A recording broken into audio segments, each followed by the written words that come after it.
It's been said it's not truly a clear day in the Bay Area unless you can see the Farallon Islands.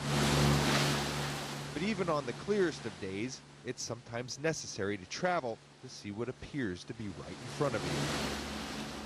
And so, the U.S. Fish and Wildlife Service ferried a group of journalists 27 miles past the Golden Gate Bridge to the Farallons, a place so treacherous it takes a crane to haul in visitors.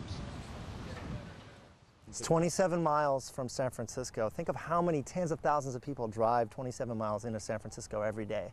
But its remote location didn't deter early visitors from wreaking havoc.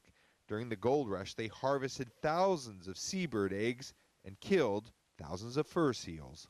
They were hunted by Russian fur sealers and then American fur sealers in the early part of the 19th century, in the 1800s, and they took every last one.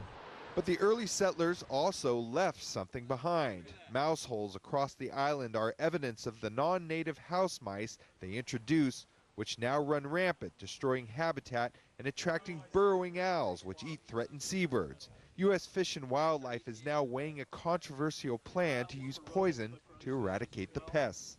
There have been thousands of islands where invasive species have been taken out successfully, and hundreds of species where invasive rodents in particular have been successfully eradicated. But beyond its mouse problem, the islands are a biologist's dream. Off limits to the public, researchers study salamanders, 13 species of seabirds, sea lions, and elephant seals. I'm doing shark watch right now. And the researchers aren't the only ones with an interest in sea mammals. The waters of the Farallons are hunting grounds for white sharks who come to feed in the fall. You can tell shark attacks from up here, obviously if there's blood, but also the gulls will start congregating. This shows the birds that we're seeing every day. Every critter sighting on the island is logged into daily journals kept since the 60s. They're stored in a home built in the 1800s, which still houses researchers. As a biologist, you just get entirely connected and in tune to the natural world. Everything from the weather, the sea height, the swell, every butterfly that lands on the island, every salamander you come across.